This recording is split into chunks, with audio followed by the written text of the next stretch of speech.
um texto antigo, um texto que foi escrito por muitas pessoas, claro, inspiradas por Deus, mas em contextos muito diversos, ela apresenta um certo grau de dificuldade. Contudo, essa dificuldade não pode se tornar uma barreira para que você acesse o texto e, mais do que só acessar de uma forma intelectual, aprenda a palavra de Deus, a direção do Senhor. Então, a dificuldade, claro, existe, a gente não pode omitir isso, mas é preciso dizer, ali está contida esta palavra de Deus tão maravilhosa e o esforço para lê-la, ter acesso a essa palavra, vale a pena.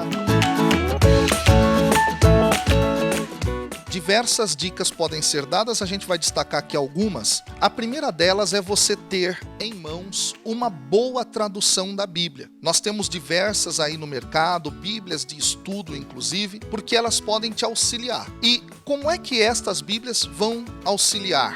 Você tem boas introduções, boas notas de rodapé, o que já adianta muito o trabalho. Então, antes de ler qualquer texto, você deve acessar estas informações, mapear essas informações, fazer um estudo prévio, para que quando você ler, você saiba mais ou menos o direcionamento geral que o autor está querendo trazer, ou os autores, tá certo? Uma segunda dica fundamental, e isso é muito importante, é procurar na sua paróquia, na sua diocese, algum curso bíblico. Talvez você tenha uma escola de teologia para leigos, ou até mesmo cursos na internet, cursos cristãos, católicos, né? Para que você possa acessar essas informações de modo mais profundo.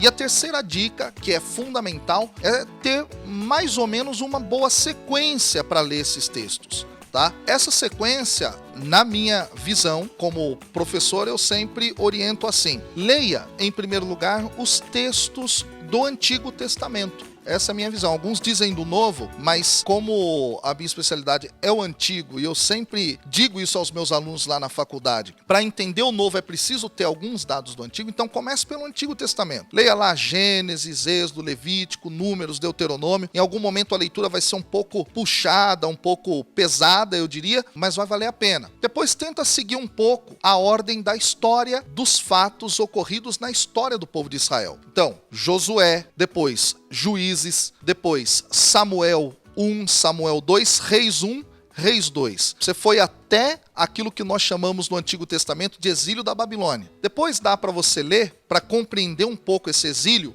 o livro das Lamentações, que foi escrito exatamente nesse momento da história. O retorno do exílio se dá com Esdras e Neemias. Você vai chegar muito próximo a Jesus Cristo já, lá pelos anos 350 a.C. Depois, você pode ler 1º e 2º Macabeus, você já vai estar ali situado no ano 200, mais ou menos, antes de Cristo. Quer dizer, você cumpriu com todos esses livros, volta aí o vídeo para vocês verem depois, anotar direitinho, os períodos da história de Israel. Aí você entra no Novo Testamento, pelos evangelhos. O primeiro evangelho que a gente sempre diz para que os alunos leiam é Marcos. Por quê?